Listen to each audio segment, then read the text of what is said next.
ஜோதிட சாஸ்திரம் என்பது மிகப்பெரிய கடல். அதை முழுமையாக அறிந்து கொள்வது என்பது முடியாத காரியம். அதற்கு வாய்ப்பே இல்லை. இருப்பினும் அதில் உள்ள சில அமைப்புகள் சில வேளைகளுக்கு சில வாழ்க்கை தத்துவங்களுக்கு எப்படி பொருந்துகின்றது என்பதை ஓரளவுக்கு கணிக்க முடிகிறது. குறிப்பாக பெரிய பதவிகளுக்கு ஐஏஎஸ், ஐபிஎஸ் அதுபோன்று இதில் மினிஸ்டர்ஸ் இருக்கிறாங்க இல்லையா, அமைச்சர்கள், அவர்களும் அடங்கும். இப்படி போன்ற பெரிய பதவிகளுக்கு வருவதற்கு அந்த ஜோதிட ரீதியான அமைப்பு என்ன என்பதை தான் இங்கே பார்க்க போகின்றோம். இது முழுமையானதல்ல. ஜோதிடம் என்பதே அவர்களுடைய இண்டிவிஜுவல், அவருடைய தனிப்பட்ட ஜாதகத்தை பார்க்கும்பொழுது தான் நம் முழுமையாக ஆராய முடியும். இருப்பினும் பொதுவாக சில கருத்துக்கள் தான், முழுமையான கருத்துக்களில் சில கருத்துக்களை, சில அமைப்புகளை இங்கே நாம் காண்கிறோம். முதலில் பெரிய பதவிகளுக்கு வருவதற்கு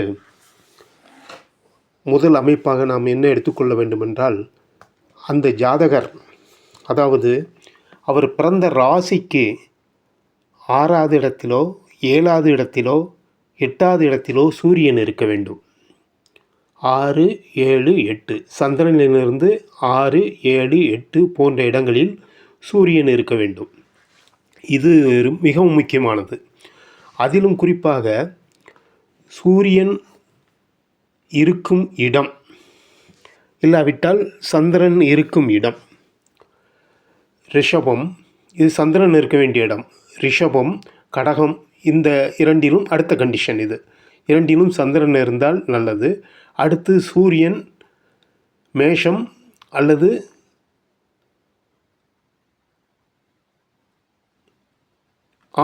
மேஷம் அல்லது சிம்மம், இந்த ரெண்டில் இடத்தில் ஒன்று சூரியன் இருந்தால் நல்லது. இது ஒரு அமைப்பு.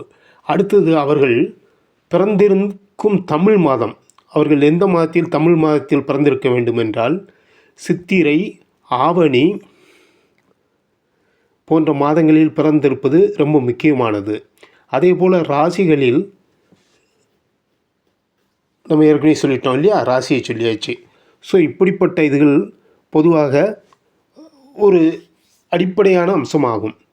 இப்படிப்பட்டவர்கள் பெரிய பதவிகளுக்கு வருவதற்கான வாய்ப்புகள் அதிகம் உண்டு. அதே போல் அவர்களுடைய பிறந்த தேதியும் கூட 1 அல்லது 3, அதாவது அவர்களுடைய தேதி அல்லது தேதி, மாதம், வருஷம், இந்த 3ஐயும் கூட்டி வந்தால் 1 அல்லது 3 வந்தாலும் அது ஒரு சிறப்பு.